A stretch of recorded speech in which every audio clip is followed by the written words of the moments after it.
Hello बच्चों, कैसे हो आप सब। आई होप आप सब अपनी स्टडी पर ध्यान दे रहे होंगे और अपने टाइम टू टाइम शेड्यूल के अकॉर्डिंग पढ़ाई को कर रहे होंगे। हमने अपनी चैप्टर नंबर 1 की सीरीज़ को कंप्लीट कर लिया है, जो कि था केमिकल रिएक्शन एंड इक्वेशंस। अब हम आ चुके हैं हमारे चैप्टर नंबर 2 पे, that is acid, base and salt. देखिए मीन्स क्या है, इस चैप्टर को हमें एक बार 9th के अकॉर्डिंग समझना पड़ेगा। हम लोगों ने 9th क्लास में मैटर समझा था। हमने ये भी समझा था कि मैटर प्योर फॉर्म में भी है, मैटर इम्प्योर फॉर्म में भी है। तो मैं एक पूरा फ्लो चार्ट लेकर के आया हूँ, कहाँ से ये शुरू है, कहाँ से ये फाइंड आउट हुआ है। तो आप देख सकते हैं जैसे इस बोर्ड पर, यहाँ पर हमारे पास मैटर है। 9th क्लास में हम सभी ने मैटर को समझा था। मैटर दो फॉर्म्स में एग्जिस्ट करता है, प्योर फॉर्म में और मिक्सचर्स के अंदर। प्योर फॉर्म में कौन कौन हो गए, एलिमेंट, कंपाउंड्स, और मिक्सचर्स के अंदर कौन कौन हो गए, homogeneous mixture and heterogeneous mixture. Heterogeneous mixture हमने 9th में पढ़े थे, कॉलॉइड्स होते हैं और सस्पेंशंस होती हैं। और एलिमेंट्स में हमने एटम्स को भी पढ़ा था। एलिमेंट्स एटम की फॉर्म भी होती है। एलिमेंट्स कौन है, जो सेम काइंड ऑफ पार्टिकल से मिलकर के बना होता है, जिसमें एक हमारे पास एटम है, एक हमारे पास मॉलिक्यूल है, पर कंपाउंड में भी मॉलिक्यूल को काउंट करा गया। अब यहां से नया फ्लो चार्ट शुरू होता है। देखिए कंपाउंड हमारी केमिस्ट्री की लैंग्वेज में जितने भी ज़्यादातर कंपाउंड्स हैं वो या तो हमें एनिमल से मिले हैं या हमें प्लांट से मिले हैं, या इसके अलावा वो हमें मिनरल से मिले हैं या फिर रॉक से मिले हैं। मतलब जितने भी बेसिक कंपाउंड्स हमारे पास में हैं वो या तो हमें ऑर्गेनिक फॉर्म से मिले हैं, प्लांट एनिमल से, या फिर इनऑर्गेनिक फॉर्म से मिले हैं। दैट मीन्स कंपाउंड दो टाइप्स के हो गए, एक इनऑर्गेनिक कंपाउंड, एक ऑर्गेनिक कंपाउंड। अब ये जो इनऑर्गेनिक कंपाउंड है ये क्लासिफाई आगे डिस्ट्रीब्यूट हो जाता है 3 पार्ट्स में, जो कि क्या है, एसिड्स, बेस एंड सॉल्ट। तो ये जो इनऑर्गेनिक कंपाउंड है, ये इनऑर्गेनिक कंपाउंड 3 टाइप्स में आगे डिस्ट्रीब्यूट हो जाता है। और ऑर्गेनिक कंपाउंड की बात करूं तो ऑर्गेनिक कंपाउंड कौन है, जो हमें प्लांट्स एनिमल से मिल रहे हैं। अब देखते हैं इन्हीं को ही। और इनऑर्गेनिक कंपाउंड्स के अंदर एसिड्स हैं। एसिड्स दो टाइप के होते हैं, मिनरल एसिड्स या ऑर्गेनिक एसिड। जैसे मैंने अभी बताया, जो प्लांट एनिमल से मिल रहे हैं उन्हें ऑर्गेनिक एसिड कहेंगे। अभी इन सब को हम डिटेल में पढ़ेंगे। ये सिर्फ फ्लो चार्ट है हमारे चैप्टर के नेम का, कि हमारा जो ये चैप्टर है एसिड, बेस एंड सॉल्ट, ये कहाँ से आया, हमें अभी इसका सिर्फ एक्सप्लेनेशन समझने है, आया कहाँ से। डिटेल में इन्हें हम अभी आगे रीड करेंगे, आगे इन्हें समझेंगे। तो एसिड्स दो टाइप्स के हो गए, mineral acid, organic acid. Mineral acid जैसे हमारे H2SO4 जो हमने रॉक से मिले हैं डायरेक्ट, और ऑर्गेनिक एसिड जो हमें प्लांट एनिमल से मिल रहे हैं। बेस हो गए, स्ट्रॉन्ग बेस, वीक बेस होते हैं, दो ही टाइप के बेस होते हैं। और सोल्ट्स हो गए, सोल्ट्स भी दो टाइप के होते हैं, क्रिस्टलाइज्ड सोल्ट और नॉन क्रिस्टलाइज्ड सोल्ट। जो क्रिस्टल की फॉर्म में एग्जिस्ट होता है वो क्रिस्टलाइज्ड सोल्ट है, जो क्रिस्टल की फॉर्म में एग्जिस्ट नहीं होता, पाउडर फॉर्म में होता है, उसे नॉन क्रिस्टल में काउंट कर लेते हैं। क्रिस्टल में आप लोगों ने अभी पिछले चैप्टर में ही एनहाइड्रस और हाइड्रस क्रिस्टल पढ़े, जिनमें पानी था और जिनमें पानी नहीं था। इसके अलावा अभी इस चैप्टर में और हम क्या पढ़ेंगे, नॉन क्रिस्टलाइज, जैसे neutral salt, acidic salt, basic salt, ये सब को हम रीड करेंगे। दैट मीन्स कहने का मतलब क्या है कि ये जो चैप्टर है एसिड, बेस और सोल्ट, ये लिंक कहाँ से हुआ है, 9th क्लास के चैप्टर मैटर से। क्योंकि मैटर में ही कंपाउंड आया, कंपाउंड के ही 2 पार्ट से एसिड, बेस और सोल्ट निकले हैं। अब इस चैप्टर की इंट्रोडक्शन की तरफ मूव करते हैं कि ये जो एसिड, बेस और सोल्ट है, इनका आने का रीज़न क्या था। देखिए हम लोगों ने अभी ये बात कही कि जितनी भी हमारी चीज़ें हैं वो सब या तो हमें पौधों से मिल रही है, जानवरों से मिल रही है, या फिर हमें मिनरल से मिल रही है, पहाड़ों से मिल रही है। तो जब हमने पहाड़ और मिनरल के कंपाउंड्स को स्टडी करना शुरू करा ना, तब हमारे पास ऐसे कंपाउंड्स आ गए जिनको हमें अलग अलग कैटेगरीज में रखना पड़ा, जिनमें एक कैटेगरी एसिड कैटेगरी बनी, जिनमें एक कैटेगरी बेस कैटेगरी बनी, और जिनमें एक कैटेगरी हमारी सॉल्ट की कैटेगरी बनी। मींस जब आविष्कार चल रहे थे, जब डिस्कवरीज चल रही थी, तो डिस्कवरीज के टाइम पर क्या देखा गया कि इनऑर्गेनिक कंपाउंड से हमारे पास कुछ डिफरेंट कंपाउंड्स आए, और इन डिफरेंट कंपाउंड्स को कैटेगरी प्रोवाइड करवानी थी। अब कैटेगरी प्रोवाइड करवाने के लिए उनको इन्हीं 3 कैटेगरी के अंदर कंसीडर करा गया, जिनमें एक कैटेगरी क्या थी, एसिड्स, दूसरी कैटेगरी क्या थी? बेस, और लास्ट कैटेगरी क्या थी? सॉल्ट। अब जब इन कैटेगरीज के बारे में समझ रहे थे तो ऑब्वियस सी बात है, आप लोगों को अगर मैं एक बकेट दे दूं और उस बकेट के अंदर मैं सेब भी रख दूं, गवावास भी रख दूं, अमरूद, मैंगोज भी रख दूं और बनानास भी रख दूं, और क्या कहूं कि इनको अलग अलग कैटेगरी में रखो, तो आप क्या करोगे? इनकी शेप को देखोगे पहले तो, जो राउंड शेप के हैं उनको एक तरफ कर दिया, जो नॉन राउंड शेप के उनको एक तरफ कर दिया, बन गई दो कैटेगरीज। या फिर इसके अलावा इनको देख करके भी इनके कलर के अकॉर्डिंग भी डिस्ट्रीब्यूट कर सकते हो, जो ग्रीन कलर के उनको एक तरफ कर दिया, जो ऑरेंज कलर का उनको एक तरफ कर दिया, जो येलो कलर का उनको एक तरफ कर दिया। या फिर इसके अलावा आप लोग उसके टेस्ट से भी कर सकते हो, जिसका टेस्ट स्वीट है उसको अलग कर दिया, जिसका टेस्ट थोड़ा लेसर स्वीट है उसको अलग कर दिया। दैट कहने का मीन्स क्या है कि भाई हमारे पास जो भी हमारा डिस्ट्रीब्यूशन हो रहा है कैटेगरीज का, वो किसी ना किसी क्वालिटी पे हो रहा है। तो जब साइंटिस्टों ने एसिड, बेस और सॉल्ट का डिस्ट्रीब्यूशन करना शुरू करा, तो डिस्ट्रीब्यूशन के टाइम में वहां पर हमें टेस्ट के अकॉर्डिंग कंसीडरेशन करा गया। वहां पर हमारे पास में टेस्ट पर बात करी गई कि एसिड कौन है? जो टेस्ट में खट्टे थे। ध्यान से सुनिएगा इन बातों को, क्योंकि ये जो बात है ये वही आपको सीधा इसकी डेफिनेशन पर पहुंचाएगी। एसिड क्या कह रही है? एसिड वो कैटेगरी थी जिसके अंदर खट्टे इनऑर्गेनिक कंपाउंड्स को रखा गया। बेस कौन थे? ये वो थे जिनके अंदर कड़वे इनऑर्गेनिक कंपाउंड को रखा गया। और सॉल्ट कौन थे? ये वो थे जो एसिड और बेस से मिलकर के बने थे। मींस टू से ये न्यूट्रल टाइप सब्सटेंस थे। इनको, सॉल्ट को न्यूट्रल टाइप सब्सटेंस के अंदर रखा गया। दैट मींस एसिड के अंदर खट्टे सब्सटेंस रखे गए, बेस के अंदर कड़वे सब्सटेंस रखे गए, और सॉल्ट के अंदर सोटी टाइप सब्सटेंस रखे। जैसे आपका कॉमन सॉल्ट है NaCl, तो NaCl का जैसा टेस्ट है वैसे टेस्ट वाले सब्सटेंसेस को सॉल्ट के अंदर कंसीडर करा गया। तो अब प्रश्न उठा कि क्या हम किसी केमिकल को टेस्ट कर सकते हैं? हम लोगों ने अभी अभी ये बात समझी कि इधर तक साइंटिस्ट कैसे पहुंचे, टेस्ट करके पहुंचे होंगे, पर क्वेश्चन ही अराइज हो रहा है क्या हम किसी केमिकल को टेस्ट कर सकते हैं? सबसे पहले मैं आप लोगों को बताना चाहूंगा कि किसी भी केमिकल को टेस्ट करना बहुत ज्यादा हार्मफुल हो सकता है, बहुत ज्यादा डेंजरस हो सकता है। हम किसी भी केमिकल को डायरेक्ट उसकी प्रॉपर्टी को जाने बिना टेस्ट नहीं कर सकते, वो हार्मफुल हो सकता है हमारे लिए। तो तब क्वेश्चन अराइज हुआ, फिर साइंटिस्टों ने इन कैटेगरीज को डिफर कैसे करा? साइंटिस्टों ने कैसे पता लगाया कि एसिड कौन था, बेस कौन था और सॉल्ट कौन था? तो साइंटिस्टों को यहां पे क्वेश्चन अराइज हुआ कि कैसे हम अपनी कैटेगरीज को पहचानें, कैसे हम इनके बिना टेस्ट से इनकी प्रॉपर्टी का पता लगाएं कि ये प्रॉपर्टी एसिड प्रॉपर्टी है, सेकेंड प्रॉपर्टी बेस प्रॉपर्टी है and last property salt property. Means जब क्वेश्चन उठने लगा कि एसिड, बेस और सॉल्ट को आइडेंटिफाई करना है विदाउट टेस्ट के, कैसे करा जाए, कैसे उसको एग्जामिन करा जाए?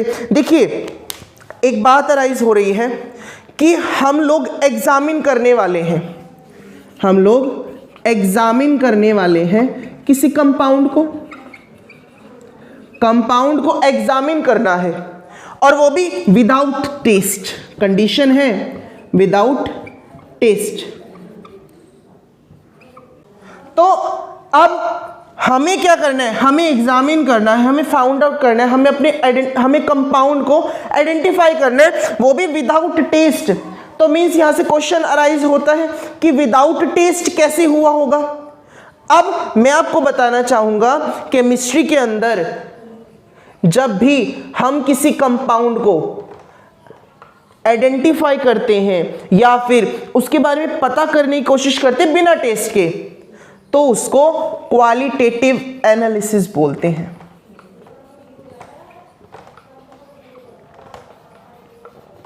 क्या कहा उसे? Qualitative analysis. मींस उस कंपाउंड के बारे में पूरी जानकारी निकालना विदाउट टेस्टिंग। ऐसी केमिस्ट्री के आइडेंटिफिकेशन को क्वालिटेटिव एनालिसिस कहा जाता है, जिसके अंदर कंपाउंड के बारे में पूरी नॉलेज इकट्ठी करी जाती है पर बिना टेस्ट करे। तो इन एसिड, बेस और सॉल्ट के साथ भी यही हुआ। इन एसिड, बेस और सॉल्ट के साथ भी क्वालिटेटिव आइडेंटिफिकेशन चली। इस आइडेंटिफिकेशन के अंदर क्या करा हमने? दो टाइप के इंडिकेटर्स यूज करे। देखिए, क्वालिटेटिव आइडेंटिफिकेशन करनी है, क्वालिटेटिव एनालिसिस करना है, हमें उसको बिना टेस्ट करे पता लगाना है एसिड कौन है, बेस कौन है, सोल्ट कौन है। तो हमें कुछ ना कुछ तो ऐसा टेस्ट करना होगा, हमें कुछ ना कुछ तो टेस्ट लगाना होगा जिस टेस्ट से पता लग जाए कि ये एसिड है, बेस है या सोल्ट है। मैंने आपको एक एग्जांपल दिया, मान लीजिए मैंने एक पॉलिथीन दी और मैंने क्या करा कि प्रूफ करके दिखाओ ये पेपर नहीं है, तो आप क्या करोगे, उस पॉलिथीन को खींच के दिखा दोगे। मैंने कहा बिना टेस्ट करे बताना है, आप उस पॉलिथीन को प्रूफ करिए कि वो पेपर है, तो आप क्या करोगे, उसको खींच दोगे, खींच के आप ये दिखा दोगे कि पेपर को अगर खींचते तो फट जाता है, पर पॉलिथीन को अगर खींचेंगे तो फटेगा नहीं। दैट मीन्स यहां से क्या प्रूफ कर दिया हमने कि हाँ पॉलिथीन ऐसे स्ट्रेच होती है, जिस वजह से क्या प्रूव हो गया, पेपर नहीं है पॉलिथीन है।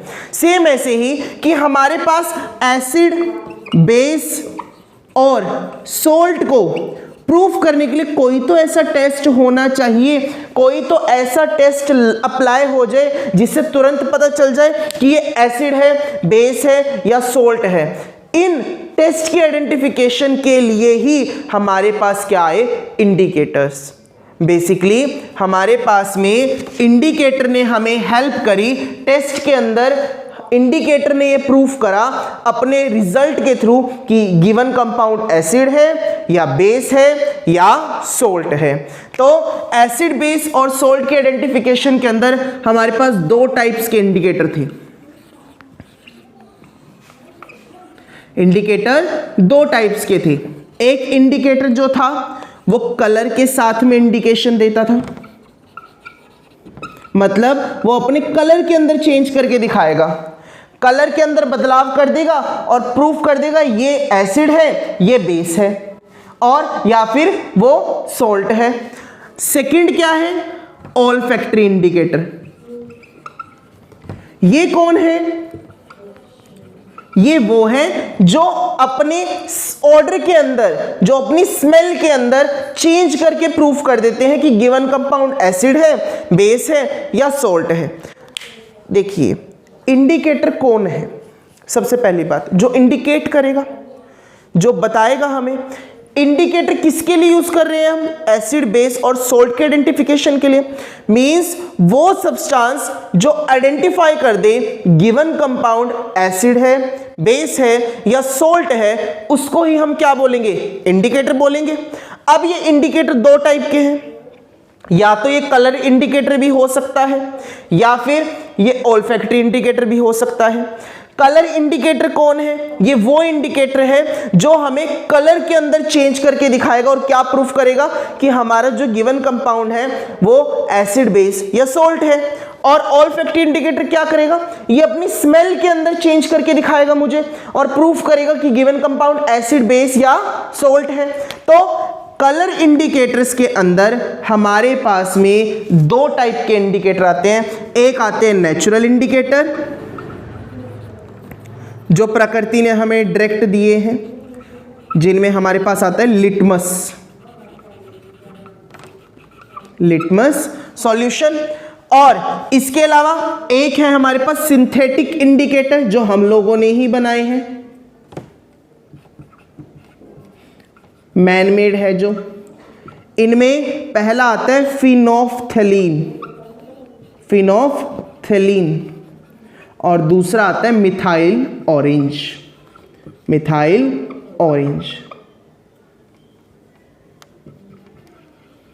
मैं आप लोगों को पहले ही बता दूं, ये तीनों के तीनों सॉल्यूशन फॉर्म में ही होते हैं। जो ये तीनों इंडिकेटर है, नेचुरल इंडिकेटर, ये तीनों इंडिकेटर लिटमस सॉल्यूशन, फिनोफ्थैलीन या मिथाइल ऑरेंज, ये तीनों के तीनों ही सॉल्यूशन फॉर्म में एग्जिस्ट करते हैं। दैट मीन्स हमारे पास जो कलर इंडिकेटर्स हैं जो अपने कलर में चेंज करके प्रूफ करेंगे गिवन कंपाउंड एसिड है, बेस है या सोल्ट है, वो दो टाइप के हैं, natural indicator, synthetic indicator. Natural कौन, जो हमें प्रकृति से मिला है, जिसमें कौन आया, लिटमस सॉल्यूशन। सिंथेटिक इंडिकेटर कौन, जो मैन मेड है, जो ह्यूमंस ने बनाया, that is phenolphthalein and methyl orange. अब आइए इन्हीं के बारे में डिस्कस करते हैं। चलिए अब देखिए किसके बारे में बात करने वाले हैं, कलर इंडिकेटर के बारे में। और कलर इंडिकेटर में हमने सबसे पहले किसको पढ़ा, लिटमस सॉल्यूशन को। देखिए जो ये लिटमस सॉल्यूशन है ना, ये लिटमस सॉल्यूशन बेसिकली हमें प्लांट से मिला है। और कौन से प्लांट से मिला है? लीचन नाम के प्लांट से मिला है। लीचन नाम के प्लांट का जो एक्सट्रैक्ट है, उसका जो निचोड़ है, वो है हमारा लिटमस सॉल्यूशन। मींस ये जो लीचन नाम का प्लांट है, इस लीचन नाम के प्लांट का जो एक्सट्रैक्ट है वो है लिटमस सॉल्यूशन। और ये बेसिकली पर्पल कलर का सॉल्यूशन होता है। ये बेसिकली क्या होता है? पर्पल कलर का सॉल्यूशन होता है। और इस पर्पल कलर के सॉल्यूशन को अगर एसिड के अंदर डाल देते हैं तो ये हमें रेड कलर दिखाता है, और अगर इसे हम बेस के अंदर डाल देते हैं तो ये हमें ब्लू कलर दिखाता है। एंड अगर इसके अंदर हम न्यूट्रल सब्सटेंस डाल दें, मतलब सोल्ट डाल दें, तो ये हमें अगेन वही पर्पल कलर शो कर देता है। दैट मीन्स पहला जो हमारे पास कलर इंडिकेटर आता है वो कौन है? Litmus solution. और लिटमस सॉल्यूशन की क्या खास बात निकली? लिटमस सॉल्यूशन पर्पल कलर का सॉल्यूशन होता है, जिसके अंदर अगर एसिड को डाला जाए तो हमें रेड कलर मिलता है, और अगर इसके अंदर बेस को डाला जाए तो हमें ब्लू कलर मिलता है। इवन अगर हम इसमें सोल्ट डालें तो हमें वापस कौन सा कलर मिल रहा है? Purple colour. That means colour indicator कौन है? जो अपने कलर के अंदर चेंज करके ये आइडेंटिफाई करता है कि गिवन कंपाउंड एसिड है, बेस है या सोल्ट है। आप देख पा रहे हैं ना, अगर मैं आपको एक अननोन सब्सटेंस दे दूं और साथ में क्या दे दूं? लिटमस का सॉल्यूशन दे दूं, तो ऑब्वियस सी बात है हम लोगों को तुरंत कलर से पहचान आ जाएगी कि हाँ कौन सा कलर ऐसा है जो हमें एसिड बताएगा, कौन सा कलर है जो हमें बेस बताएगा, और कौन सा कलर है जो सोल्ट बता देगा। इसी के साथ साथ साइंटिस्टों ने इसको मॉडिफाई भी करा, इसका मॉडिफिकेशन करा, और मॉडिफिकेशन करके क्या करा? इसका लिटमस पेपर बना दिया। लिटमस पेपर का क्या करा था? पेपर को डिप करवा दिया लिटमस सॉल्यूशन के अंदर। तो जैसे रेड कलर का एसिड के लिए था तो उन्होंने रेड कलर से पेपर बना दिया। इस रेड कलर का पेपर को अगर हम बेस में डालते तो ब्लू हो जाता, और सेम ऐसे ही ब्लू कलर का भी लिटमस पेपर बना दिया, जिसको एसिड में डालते हैं तो वो रेड हो जाता है। पर है तो किसी से, ये है तो लिटमस सॉल्यूशन से ही ना।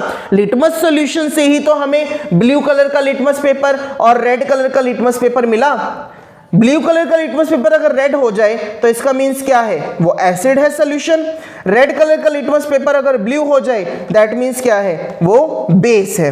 देखिए कैसे याद रखें, रेड कलर डेंजर होता है और एसिड भी क्या है? डेंजर। तो रेड कलर जब लिटमस सॉल्यूशन से या लिटमस पेपर से दिख रहा है तो वो किसको इंडिकेट कर रहा है? एसिड को। और जब ब्लू कलर हमें दिख रहा है तो वो किसको इंडिकेट कर रहा है? बेस को। तो हमारे पास नेचुरल इंडिकेटर्स के अंदर जो पहला इंडिकेटर था वो क्या था? Litmus solution. अब इसके बाद में नेचुरल इंडिकेटर के अंदर ही हमारे पास एक और सॉल्यूशन आता है जिसे हम लोग टर्मरिक सॉल्यूशन बोलते हैं। आप में से बहुत से लोग इसको ट्यूमरिक बोलते होंगे, पर केमिस्ट्री नाराज हो जाएगी, यहाँ पर इंग्लिश नहीं है, केमिस्ट्री में इसको टर्मरिक ही बोला जाएगा। टर्मरिक सॉल्यूशन लिया आपने, हल्दी का पानी, टर्मरिक मीन्स से हल्दी। हल्दी का पानी कैसा होता है? येलो कलर का होता है। अब इस येलो कलर के अंदर अगर हम लोग एसिड डालते हैं तो हमें येलो ही कलर दिखता है, पर जब हम इसके अंदर बेस डालते हैं तो हमें रेड कलर दिखता है। आप लोगों ने कई बार नोटिस भी करा होगा, मम्मी ने, आप लोग इसे घर पे भी कर सकते हैं। आप अपना वाटर, एक गिलास वाटर लीजिए, उसके अंदर हल्की सी हल्दी डालिए और मिक्स कर दीजिए, और जो घर में जो भी सोप रखा है ना, उस सोप के सोल्यूशन बना के उसके अंदर डाल दो, आपका हल्दी रेड हो जाएगा। जो ये सोल्यूशन आपने बनाया होगा ये रेड कलर का हो जाएगा, जो कि क्या दिखा रहा है कि आपने जो डाला है, आपने येलो कलर के सोल्यूशन, टर्मरिक के सोल्यूशन के अंदर जो डाला है वो कौन है? बेस। क्योंकि कलर कैसा दिख रहा है? रेड। तो हमारे पास जो सेकेंड सोल्यूशन आया वो कौन आया? टर्मरिक सोल्यूशन, जो बेस के साथ में कैसा कलर दिखा रहा है? रेड कलर दिखा रहा है, और एसिड के साथ में येलो कलर दिखा रहा है। दैट मीन्स कलर इंडिकेटर्स के अंदर हमारे पास में दो टाइप के इंडिकेटर थे, नेचुरल और सिंथेटिक। नेचुरल में भी हमने एक क्या पढ़ा? लिटमस पेपर, और दूसरा क्या पढ़ा? Turmeric solution. अब आते हैं सिंथेटिक इंडिकेटर्स की तरफ। कलर इंडिकेटर्स में ही second type synthetic indicators. Synthetic indicators means to say जो ह्यूमंस ने खुद बनाए हैं, साइंटिस्टों ने खुद आइडेंटिफाई करे हैं। तो इस सिंथेटिक इंडिकेटर के अंदर हमारे पास बेसिकली दो ही एग्जांपल्स आते हैं, एक है फिनोफ्थलीन और एक हमारे पास है मिथाइल ऑरेंज।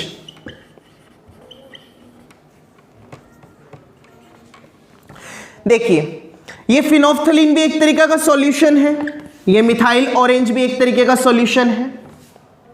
ये सॉल्यूशन न्यूट्रल होने पर ऑरेंज ही होता है, तभी इसका नाम मिथाइल ऑरेंज है, और ये सॉल्यूशन न्यूट्रल होने पर कलरलेस होता है। देखिए, अभी शुरुआत में जब हम इंडिकेटर्स पढ़ रहे हैं तो हमें यहाँ पे कलर्स का ध्यान देना होगा, क्योंकि हम कलर का इंडिकेटर देख रहे हैं। कलर ही हमें आइडेंटिफाई करवाएगा हमारा गिवन कंपाउंड एसिड, बेस और सॉल्ट में से कौन है। तो जब फिनोफ्थलीन को आपने अपने बीकर के अंदर डाला तो वो कलरलेस दिख रहा होगा, ना वो एसिड है ना वो बेस है। अब जब आपने मिथाइल ऑरेंज लिया, वो ऑरेंज दिख रहा है जब उसमें कोई एसिड या बेस नहीं है, पर जैसे ही आपने इसमें एसिड डाला तो ये क्या होगा, रेड हो जाएगा, और जब आपने इसमें बेस डाला तो क्या होगा, ये येलो हो जाएगा। दैट मीन्स जब इस ऑरेंज कलर के अंदर आपसे एसिड गिर गया तो पहले ही लिटमस सॉल्यूशन की तरह ही रेड कलर आ जाएगा, पर अगर आपने उसके अंदर बेस डाला तो कैसा कलर आ जाएगा, yellow colour. That means methyl orange एक ऐसा सॉल्यूशन है जो एसिड्स के साथ में रेड कलर दिखाता है और बेस के साथ में येलो कलर दिखाता है। अब आते हैं फिनोफ्थलीन पे। फिनोफ्थलीन कलरलेस सॉल्यूशन है, तो एसिड के साथ भी ये कलरलेस ही रहेगा, एसिड के साथ भी कोई कलर शो नहीं करेगा, वहां भी ये कलरलेस रहेगा। पर जब बेस की बात आती है तो बेस की प्रेजेंस में ये पिंक कलर शो कर देता है। दैट मीन्स हमारे पास में जो कलर इंडिकेटर्स थे, जिनमें एक फिनोफ्थलीन सॉल्यूशन है और दूसरा मिथाइल ऑरेंज सॉल्यूशन है, ये दोनों में से जो फिनोफ्थलीन है ये कलरलेस है और एसिड के साथ भी ये कलरलेस ही रहता है और बेस के साथ में पिंक कलर शो कर देता है। नाउ अब चलते हैं कलर इंडिकेटर के कुछ ऐसे एग्जांपल्स पर जो हम नॉर्मल लाइफ पे ज्यादा यूज नहीं करते, पर वो फिर भी हमें कलर इंडिकेशन के थ्रू प्रूफ कर देते हैं कि गिवन कंपाउंड एसिड हो सकता है, बेस हो सकता है या सोल्ट हो सकता है। देखिए, हमने सबसे पहला कलर इंडिकेटर कौन पढ़ा, लिटमस। दूसरा कौन पढ़ा हमने, ट्यूमरिक या टर्मरिक। Third phenolphthalein. देन हमने फोर्थ पढ़ा मिथाइल ऑरेंज। और इसके अलावा जो कलर के थ्रू हमें प्रूफ करते हैं कि गिवन कंपाउंड हमारा एसिड हो सकता है, बेस हो सकता है या सोल्ट हो सकता है, उसमें हमारे पास में पर्पल कैबेज भी आती है। पर्पल कैबेज आप लोगों ने देखा होगा, जो आपकी बंद गोभी है जो पर्पल कलर की होती है, वो भी इसी का ही वर्क करती है। वो भी कलर इंडिकेशन के थ्रू हमें प्रूफ कर देती है कि गिवन कंपाउंड हमारे पास एसिड, बेस या सोल्ट है। ये भी जब एसिड होता है तब रेड कलर शो कर देती है, पर जब बेस होता है तब ये ग्रीन कलर शो कर देती है। दैट मीन्स कि पर्पल कैबेज भी, इसके साथ साथ चाइना रोज भी है जो हमें कलर इंडिकेशन से प्रूफ कर देता है कि हमारा गिवन कंपाउंड एसिड है, बेस है या सोल्ट है। देखिए, हम लोगों ने अब तक 6 ऐसे इंडिकेटर्स पढ़ लिए जो सिर्फ कलर के थ्रू हमें क्या बता रहे थे, एसिड, बेस या सोल्ट कौन है। अब आते हैं ऑल्फैक्टरी इंडिकेटर्स पे।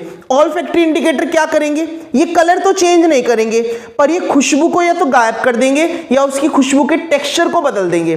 जैसे कोई खुशबू ऐसी है, आप लोग जैसे लहसुन की खुशबू ले सकते हैं। लहसुन की खुशबू को अगर डायरेक्ट नाक के अंदर पहुंचाया जाए तो पंजेंट बिहेव शो करती है। पंजेंट बिहेव का मीन्स क्या, वो नाक में एकदम से टकराती है। आप लोग प्याज की खुशबू ले सकते हैं, प्याज की खुशबू से क्या होते हैं, हमें आंसू आ जाते हैं, मीन्स उनका कुछ ना कुछ टेक्सचर है। तो जो ये वाले इंडिकेटर जिनके बारे में अब हम बात करने जा रहे हैं, ये इंडिकेटर क्या करते हैं, हमारे गिवन कंपाउंड को जो कि एसिड, बेस या सोल्ट शो करने वाले हैं, ये उनके ऑर्डर के टेक्सचर को चेंज कर देते हैं। अब आते हैं कलर इंडिकेटर की जगह ऑल्फैक्टरी इंडिकेटर पर। ऑल्फैक्टरी इंडिकेटर पे हमारे पास जो सबसे पहला इंडिकेटर आता है वो आती है वेनिला। आप लोगों ने आइसक्रीम्स खाई होगी, वेनिला आइसक्रीम्स, गर्मी का भी बहुत टाइम चल रहा है तो अब तो बेसिकली मिलती ही रहेंगी। तो जो वेनिला है, वेनिला क्या करता है, जब इसके ऊपर बेस को घेरा जाता है तो ये कोई स्मेल शो नहीं करती, मतलब जो इसकी खुद की स्मेल भी थी ना वो भी चली जाती है, अब इसमें से कोई स्मेल नहीं आएगी। पर जैसे ही हम इसके ऊपर एसिड घेरेंगे तो ये दोबारा से अपना वही स्वीट स्मेल शो करने लग जाएगा।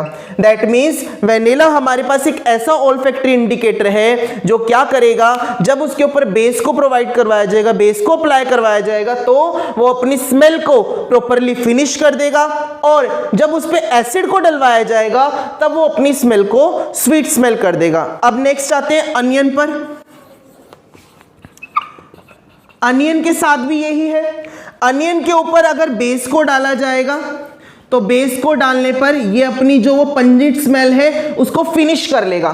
मींस अनियन जो वो तीखी सी स्मेल छोड़ता है जिससे आंसू आ जाता है, जब अनियन के ऊपर बेस को अप्लाई करा जाता है, कड़वी चीजों को अप्लाई करा जाता है, तो बेस के अप्लाई होने पर अनियन अपनी स्मेल फिनिश कर देता है। पर जैसे ही इस पर एसिड गिरा गया तो ये दोबारा से अपनी वही पंजिट स्मेल शो करने लग जाता है, दोबारा से अनियन वही तीखी सी स्मेल प्रोड्यूस करने लग जाता है। और लास्ट हमारे पास जो ऑल्फैक्टरी इंडिकेटर आता है वो है क्लोव ऑयल, लौंग का तेल।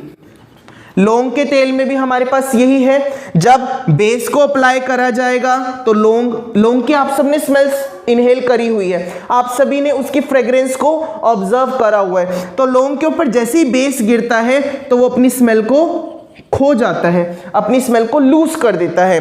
पर जब उसके ऊपर एसिड घेरा जाता है तो वो दोबारा से अपनी स्मेल को रिगेन कर लेता है, अपनी स्मेल को दोबारा से रिटेक कर लेता है। दैट मीन्स आप यहां तीनों में ही देख पा रहे हैं, हमारे पास जो काम कलर इंडिकेटर ने करा वो काम ऑल्फैक्टरी इंडिकेटर नहीं कर पा रहा। क्यों नहीं कर पा रहा? क्योंकि कलर इंडिकेटर ने जिस तरह हमें एसिड, बेस और सोल्ट को अच्छी तरह से बता दिया, जैसे हमारे पास लिटमस सॉल्यूशन ने हमें हर एक का अलग अलग कलर दिखा दिया, रेड, ब्लू और पर्पल के थ्रू, पर यहाँ पे ऑल्फैक्टरी में देख पा रहे हैं बेसिस के साथ में हमारे पास कोई स्मेल नहीं आ रही, तो हम कैसे आइडेंटिफाई कर पाए कि अब तो उसकी स्मेल वैसे ही फिनिश हो जाए, और एसिड्स के साथ में स्मेल दे रही है। मीन्स जो काम हमारे पास हमारे कलर इंडिकेटर्स ने करा वो काम ऑल्फैक्टरी से ज्यादा अच्छा था, क्योंकि कलर इंडिकेटर हमें डायरेक्ट इंडिकेट करवा देता कि ये कलर एसिड्स का है, ये कलर बेस का है, और नेक्स्ट कलर जो होगा वो सोल्ट का होगा। पर इधर कहीं ना कहीं सोल्ट और बेस में, क्योंकि देखो यहां भी नो स्मेल आ रहा है और सोल्ट्स में भी हमारे ऑल्फैक्टरी इंडिकेटर कोई स्मेल शो नहीं करते, तो यहां से ऑल्फैक्टरी इंडिकेटर हल्का सा फेलियर की तरफ जा रहा है, क्योंकि बेस में भी कोई स्मेल नहीं आ रही और सोल्ट में भी, तो यहां पे कंफ्यूजन अराइज हो गया ना। दैट मीन्स टू से जितना अच्छे से आइडेंटिफिकेशन हमारे कलर इंडिकेटर्स ने करा है उतना अच्छे से ऑल्फैक्टरी इंडिकेटर नहीं कर पाया। पर फिर भी हमारे पास इंडिकेटर्स में दो टाइप के इंडिकेटर ही कंसीडर होते हैं, जिनमें से एक हमारे पास कलर इंडिकेटर है और एक हमारे पास ऑल्फैक्टरी इंडिकेटर है। तो क्लास ये अब तक का हमारा इंट्रोडक्शन था, जिसमें हमने एसिड, बेस और सोल्ट का मेन सोर्स समझा कि वो कहां से आए हैं, उनको आइडेंटिफाई कैसे किया गया साइंटिस्टों के थ्रू, उनको जब 3 कैटेगरीज प्रोवाइड करवाई गई तो उन कैटेगरीज को आइडेंटिफाई कैसे करा गया, ये सारा हमने इस लेक्चर में समझा। आई होप आप सबको इंडिकेटर का ये टॉपिक अच्छे से क्लियर हो गया होगा। So thank you class.